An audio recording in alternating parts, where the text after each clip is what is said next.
History of the DC Universe, Episode 5. We're coming up to the end. Basically, we're coming up, following history up to the point where this event takes place. So, let's dive in.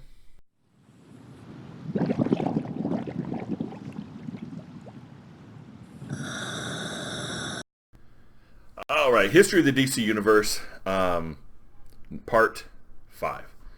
And we're covering up to the end where the DC 52 event that we're covering right now in another series on this channel, if you watch that, where it kind of starts, what's precipitating that thing. So where we left off, we had the League kill Dr. Light, or they erased Dr. Light's memories, then they erased Batman's memories, and we had all these things going on.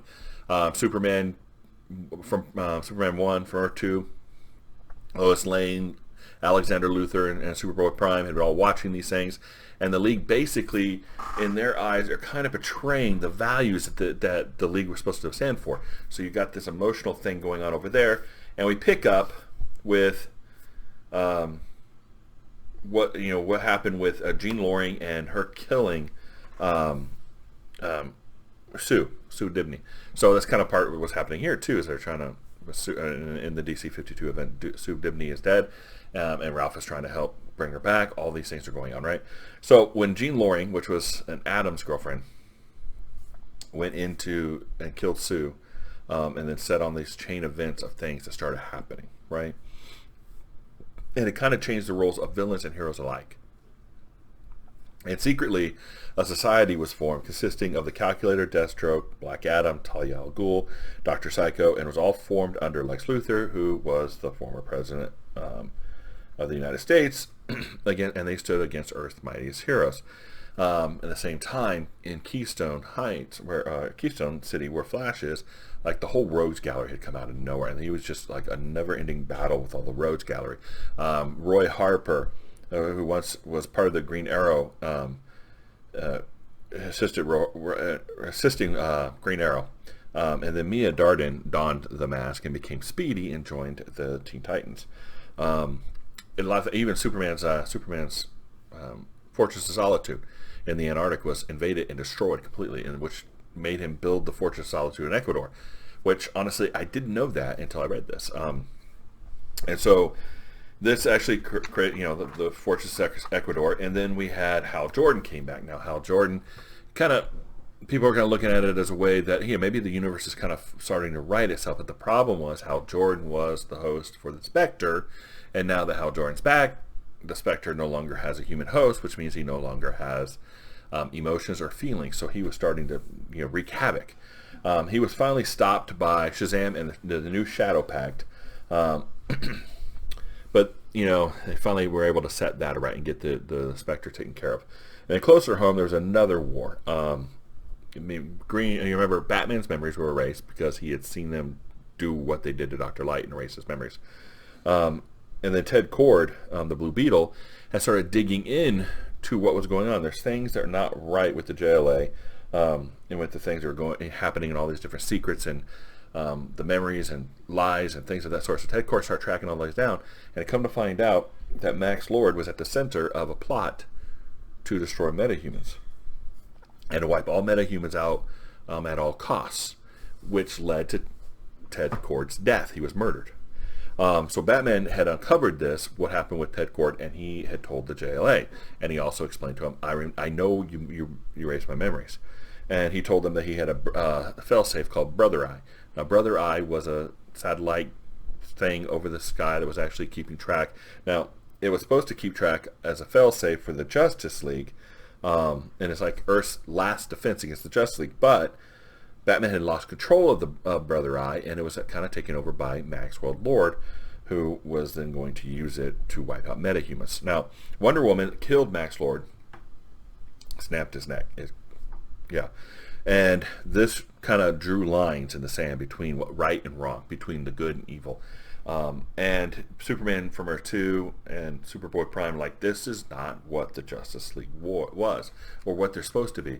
And so they swore they're going to bring justice back to the world, which that could end very badly, which did end very badly. So as these things were going on, we had in Gotham, the Red Hood had shown up and was tormenting Batman. until it was finally revealed that it was Jason's Todd. Brother Eye actually started making Omacs, and it had unleashed these enormous army of Omacs against Earth's heroes.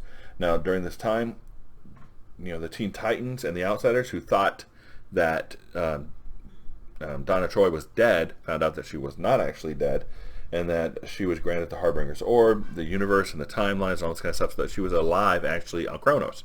So, that kind of came now. So now we have Donna Troy back into the actual known universe.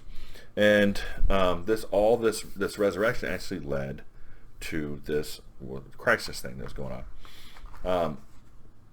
And then we come into, what are the Omacs? All right, so as we're closing in on the end of the history, coming up to the 52 event, we're kind of starting to narrow down with the last pieces that happened before this event took place. So the Omacs were out there fighting the Earth's heroes. Now, Omac stands for Observational Metahuman Activity Construct. And so it was created by the artificial intelligence with the task of monitoring and exterminating any and all metahumans. Now, that wasn't the original purpose of the satellite. The original purpose of the satellite Brother Eye was to monitor the JLA and be the final defense against the JLA, but Maxwell Lord had misappropriated it, changed it, and now it's it's not good. So when Lord was executed by Wonder Woman, it kind of put everything into a deadlock. 4 beings decided to act. Now, so everything's kind of like a deadlock. They don't know what to do. The Omacs are taking out everything. What are they going to do? So 4 beings decided we've had enough. Lois Lane, Superman from Earth 2, Superboy Prime, and Alexander Luthor. And they decided to break out of this. Now, if you remember, way back from Crisis on Infinite Earths, they had been put into a separate little realm by Alexander Luthor that kind of existed outside of time. And so they came together and broke out of this construct that they had, this realm that they were living in. And they decided to make their mission to break the stalemate, to bring justice back, to kind of fix all these things that the Justice League had kind of set wrong. Now, before acting, they decided to meet up with some heroes they trusted. The first one was Power Girl, because Power Girl was kind of like Superman's daughter. He and Lois Lane really kind of adopted her, took care of her. But as they broke out, Lois Lane actually started aging. So the only one without superpowers, when she was outside of this time construct, started aging and ended up dying.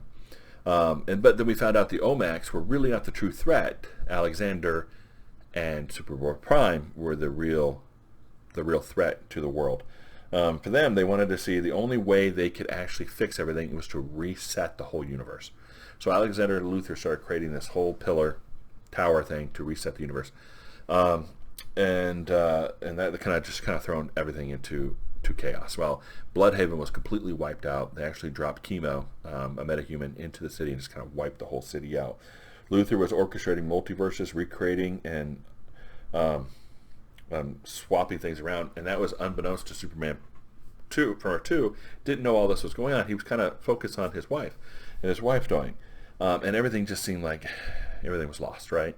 So Batman and the squad of heroes gained interest to Brother Eye and took it down. So it finally wiped out the Omac threat. They got that taken care of. But everything else was still hanging in the balance. The multiverse was still being recreated by Alexander Luthor. Connor Kent, Superboy, was able to start fighting Superboy Prime, and knowing there's no way he can win. Now, Superboy Prime was probably one of the strongest beings ever in the DC universe. The guy was crazy strong. Took out like all the heroes. I mean, he was. Yeah. So Connor Kent's not. He's the clone son of Superman and Alexander Luthor. He's only like half Superman. And he's taking on a guy, Superboy, who beat Superman.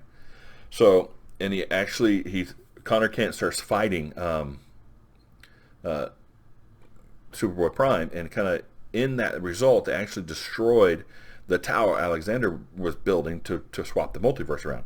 And it woke up, and in the wake of the tower's destruction, a new Earth was born, right? Everything kind of restarted. Well, Con-El ended up dying, paid the ultimate price, which kind of leads into what these 52 events talk about, the cult of Connor and etc. So Connor died, and then Earth 2 Superman came to stop Superboy Prime, and Superboy Prime saw it as a trade. He traded or become a traitor, and he basically beat Superman to death. Superboy Prime beat Earth 2 Superman to death. The dude had pulled planets. Okay, it's crazy. Now Superman wasn't the only one that was lost. They lost when the Speed Force was gone, so Barry Allen disappeared, and he left the Flash legacy with Jay Garrick. Alexander Luthor was killed by the Joker, but Superboy Prime remained, but he got imprisoned. Now he was imprisoned within 100. I think it had 100 Green Lanterns, all forming the sphere of willpower in the heart of a red sun, watched 24 hours a day for eternity. That's how powerful Superboy is. They had to have 100 Green Lanterns, drop him in a sphere of willpower, put into a red sun, which is supposed to weaken Superman. It's crazy. All right, so that brings us to the present. Now, in the present, things are going crazy. There's a new thing going on. There's a new event. It's going to be a new multiverse change-up. In the final moments before Luthor's tower fell, you and other heroes were gathered up into space. But on the correct path, somebody died. But on this time, you did. Somebody else died in her place. You did. And it's because of this strange deviation in realities that the monitors have chosen not to make our presence known, at least yet. So that kind of starts into this, what the DC 52 event. Now, I don't know if it's New 52. It's just the 52 before the New 52. That's happening at the moment in our other series. So if you're following that, you kind of have now all the prequel knowledge of what happened up into the point of this series that's going on. And I'll have that video up as well. So if you enjoyed this history, not really a review, but history of the DC Universe, please like and subscribe, and we'll see you here next time in the Long Box.